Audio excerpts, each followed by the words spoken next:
علی ممتاز صاحب، کل میں نے ابن انشا کی کتاب جو ہے نا جی خمار گندم، اس میں ایک پیراگراف پڑھا ہے. کل کا میں اس کا مزہ لے رہا ہوں اور یہ سوچ رہا ہوں کہ یار کہاں چلے گئے ایسے لکھنے والے، کدھر چلے گئے. یعنی بڑی سے بڑی بات بھی اتنے پیارے انداز میں کر دیتے تھے کہ ہنسی بھی نکلتی تھی، طنز بھی ہو جاتی تھی اور برا بھی نہیں تھا لگتا. بالکل ایسے ایسے پیارے، ایسے ایسے کمال لوگ ہوئے ہیں ہماری اس دھرتی کے اوپر. جی جس طرح ہم نے پروفیسر انور مسعود صاحب کا ذکر کیا تھا ان کی سالگرہ کے اوپر. ہاں جی بالکل. کیا کیا خوبصورت بات، کتنے پیارے انداز میں انہوں نے کی ہوئی، واہ جی. ایسے پیارے انداز میں کی ہوئی ہے. اسی طرح یہ ابن انشا کی پڑھ کے نا جی وہ تحریر، جی میں اتنا مزہ لے رہا ہوں اور اتنا ہنس رہا ہوں کہ یار دیکھو کیا انداز ہے، کیا خوبصورتی ہے. کیا لکھا ہوا تھا جی؟ لکھتے ہیں کہ گداگروں کے متعلق یہ فرض کر لینا درست نہ ہوگا کہ سبھی فراڈ ہوتے ہیں. بعض کی مجبوریاں پیدائشی ہوتی ہیں. ہائے. ابھی کل ہی ایک معصوم لڑکا معصوم سی صورت بنائے، گلے میں تختی لٹکائے میرے پاس آیا. تختی پر لکھا تھا کہ میں گونگا اور بہرا ہوں، راہ مولا میری مدد کی جائے. میں نے 1 روپیہ دیا اور چمکار کر کہا برخوردار کب سے گونگے اور بہرے ہو؟ واہ. وہ لڑکا بولا جی پیدائشی گونگا بہرا ہوں. اب بتائیں اس میں اس بیچارے کی پیدائشی مجبوری ہے یا نہیں؟ ہائے. واہ واہ واہ واہ، واہ جی واہ. کیا پیاری تحریر ہے اور کتنے پیارے اور معصوم انداز میں لکھی ہے. ہاں جی سر بہت. میں نے جب سے یہ پیراگراف پڑھا ہوا ہے نا جی میں ہنس ہنس کے دورا ہو گیا کہ یار کیا بات ہے، ایک معاشرتی مسئلے کو کیسے خوبصورت انداز میں اجاگر کیا. بالکل صحیح. اسی طرح ایک اور واقعہ ہے نا، پتہ نہیں تحریر ہے کسی کی، بڑی مزے کی ہے. جی جی. وہ ایک نابینا نا جی بھیک مانگ رہا تھا. اچھا. تو وہ کو گزرتا ہوا بندہ جو تھا اس نے دیکھا کہ بھیک مانگ رہا ہے، اس کے آگے ڈبہ سا پڑا ہوا تھا. ہاں تو اس نے جیب میں سے سکہ نکال کے اس ڈبے میں پھینکا. صحیح. تو وہ سکہ جو ہے نا جی وہ ڈبے کی بجائے باہر کی طرف گرنے لگا. تو اس نے ایسے ایک دم نابینے نے پکڑا. اچھا. وہ جس نے دی تھی خیرات اس نے ایک دم کہا، اس نے کہا تم تو نابینے ہو، فراڈ کر رہے ہو یہاں پہ.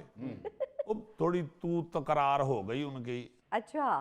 تو وہ جو نابینا بنا ہوا تھا فراڈیا، وہ کس طرح اس کو تسلی دے رہا ہے یا جھگڑا ختم کر رہا ہے. کہتا ہے بھائی جی یہ واقعی بات ٹھیک ہے آپ کی کہ میں نابینا نہیں ہوں، مگر آپ یقین کریں کہ یہ جہاں میں بیٹھا ہوں یہ نابینا ہی ادھر بیٹھتا ہے. ایک اچھا. اس کی آج ذرا ایک پسندیدہ فلم لگی ہوئی تھی، وہ دیکھنے گیا ہوا ہے، میں اس کی جگہ پہ بیٹھ گیا.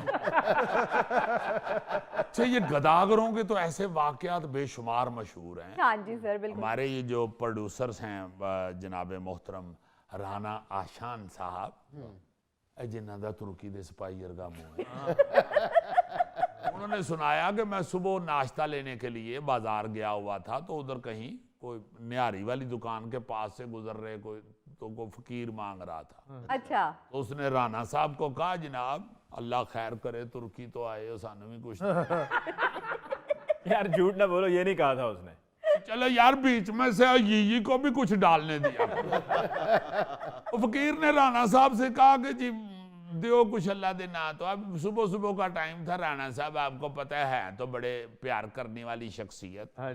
تو اسے کہتے ہیں کہ آئیں میں آپ کو ناشتہ کرا دیتا ہوں. اچھا. دیر میں آیا کہ یار میں اس کو 10 بھی دوں گا تو بیچارے کا کیا بنے گا، صبح کا وقت ہے، سارے لوگ بازار میں ناشتہ کر رہے ہیں، اس کو بھی ناشتہ کرا دیتا ہوں. آؤ بابا جی تو ناشتہ کرا دینا. جی جی. انہیں رانا صاحب دی بان چھڑائی کہندا حضور میں جھوٹ نہیں بولدا، میں مانگنا ضرور ہے، میں جھوٹ نہیں بولدا. واہ.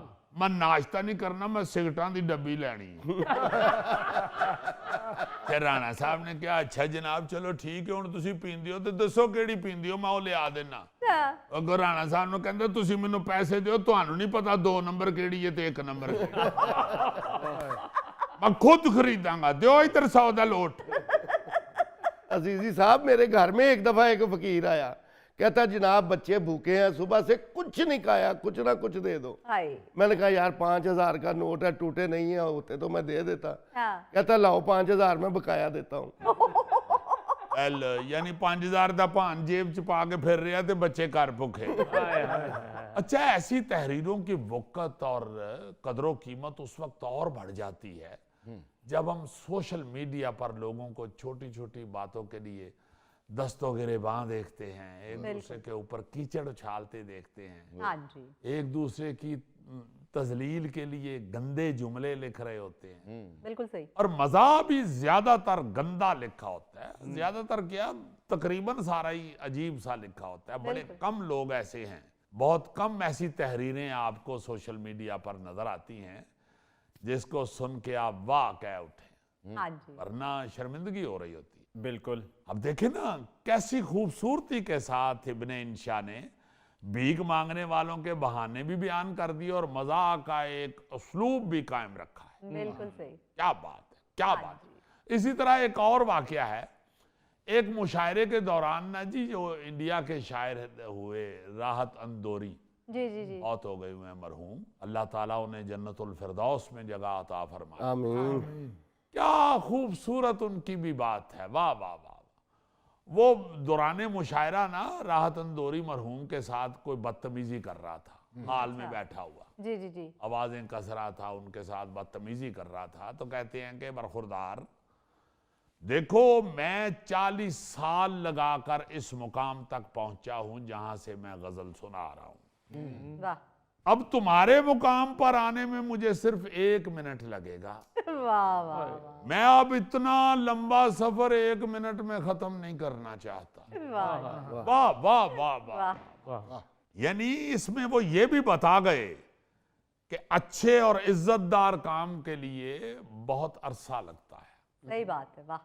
اور شرمندگی والے اور بے عزتی والے کام میں تو 1 منٹ لگتا ہے. بالکل.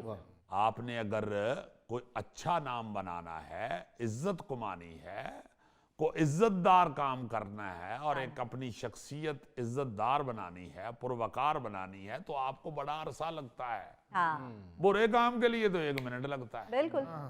اسی طرح ایک ماہر تعلیم تھے, وہ کسی ادارے میں پڑھاتے تھے. اچھا. وہاں ایک چوکیدار جو تھا نا جی, وہ آتے جاتے ان کو نازیبا الفاظ اور ناشائستہ الفاظ سے پکارتا تھا, اچھا. آوازیں لگاتا تھا.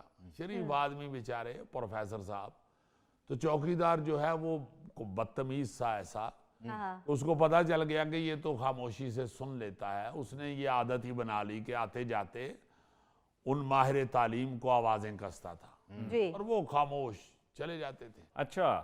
ایک دن ان کے ایک دوست پروفیسر نے بتایا ان کو کہ یار میں نے ایک دفعہ اپنے طور پہ اس چوکیدار کو سمجھایا تھا کہ عقل کرو, پروفیسر ہیں وہ, ہاں تم چوکیدار ہو, ان سے بدتمیزی کرتے ہو. تو کہتے ہیں کہ الٹا وہ ایسی ہٹ درمی دکھا رہا تھا, ایسی بدتمیزی دکھا رہا تھا. کہتا ہے جی کو میرے نے کی بگاڑ لینا ہے, اچھا.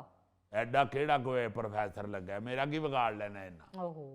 جب انہوں نے وہ پروفیسر صاحب کو یہ بات بتائی تو وہ ماہر تعلیم جو تھے وہ مسکرا کر بولے, کہنے لگے کہ یار وہ ٹھیک کہتا ہے. دیکھو نا, نہ اس کے پاس علم ہے, نہ شہرت ہے, نہ عزت ہے, نہ غیرت ہے, اب میں اس کا کیا بگاڑ سکتا ہوں. ہائے ہائے ہائے. مطلب اس طرح کے شستہ جملے جو ہیں نا جی, جو آپ کو ہنسا بھی جائیں, آپ کو نصیحت بھی دیں, نصیحت بھی ملے. ہاں جی بالکل. یہ اسلوب رہا ہے بڑے بڑے لوگوں کا, واہ جی. بڑے بڑے قلمکاروں کا. اچھا ایک اور واقعہ مجھے یاد آ گیا, بابا پنجابی ڈاکٹر فقیر محمد فقیر مرحوم نا جی, جی جی. ان کے ساتھ ایک بندہ لڑ پڑا. اچھا. وہ جعلی سا پیر بنا ہوا تھا اور عجیب سا نا جی